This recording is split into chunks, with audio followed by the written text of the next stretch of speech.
Ziglar. Inspiring true performance. Let me share with you a true story out of my notebook of life. A number of years ago, got an incredible letter from a gentleman in Toronto with a substantial check in it. He said, my friend Steve Walker is following the wrong role model. He's working himself to death. His family is falling apart. His health is in danger. And he's modeling himself out of his boss. And he trusts you and respects you. If you will give us 1 hour, I will fly him to Dallas and give you this check. Wouldn't you love to have a friend like that? I sent the check back and I said, come on down. Steve and I had quite a little talk. And in our talk, I asked him why he had such a role model. What about this man that made him so completely important in his life? And he said, well, he's the most successful man I have ever known. And I said, well, Steve, what do you call success?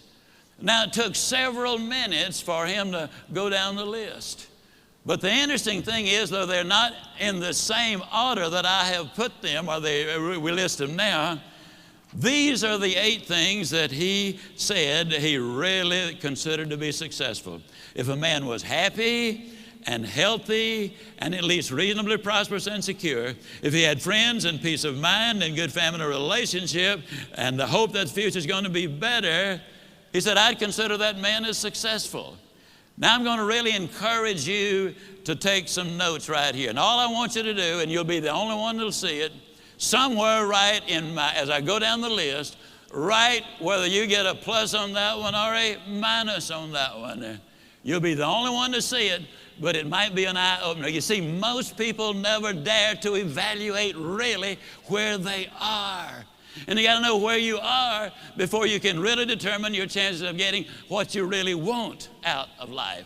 And so I said to Steve, I said, I understand that your boss is very important to you. You consider him to be successful. When he finally got through with the identification, as I said earlier, these were the 8 things that he said, I think that's important for success, to measure success. I said, well, Steve, let me ask you now, as far as happy is concerned, tell me, how happy is your boss? He said, oh, I don't think he's happy at all. I said, why not? He said, well, I've never heard him laugh, and he seldom smiles, and besides that, he's got ulcers. I said, well, do I give him a plus or a minus? He said, oh, you give him a minus. Please grade yourself as we go. This is so important for you. Then I said, that also tells me something about his health if he's got those ulcers. Do I give him a plus or a minus? He said, you give him a minus.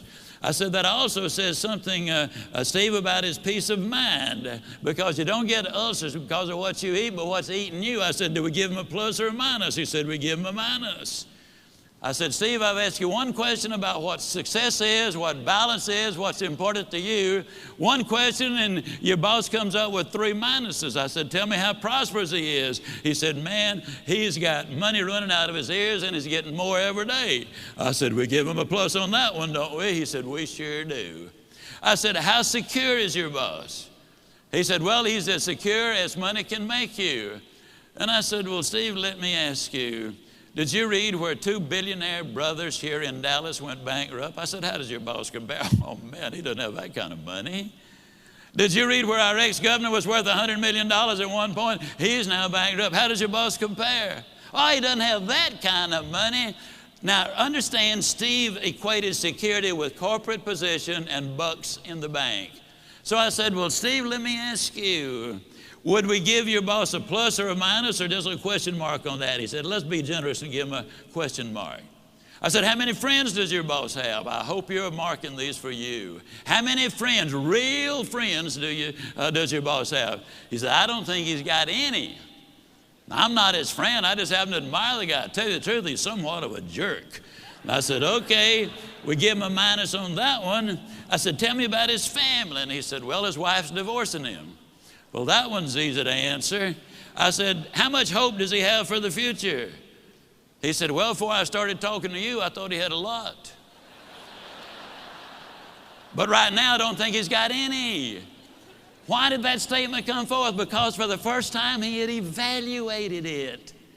That's what we need to do. Evaluate where we are. Are we investing our time properly, using our resources properly? What will the end results be? Well, then I said to Steve when that was over, we give him the minus there. I said, Steve, of the 8 things that you consider marks of success, he gets 1, 2, 3, 4, 5, 6 minuses. He gets 1 plus and 1 question mark. I asked Steve a question. I'm going to ask you the same question. Steve, would you swap places with your boss right now, knowing what you know? He looked at me kind of stunned. He slowly rose to his feet and said, no, I wouldn't. Would you? Ziglar.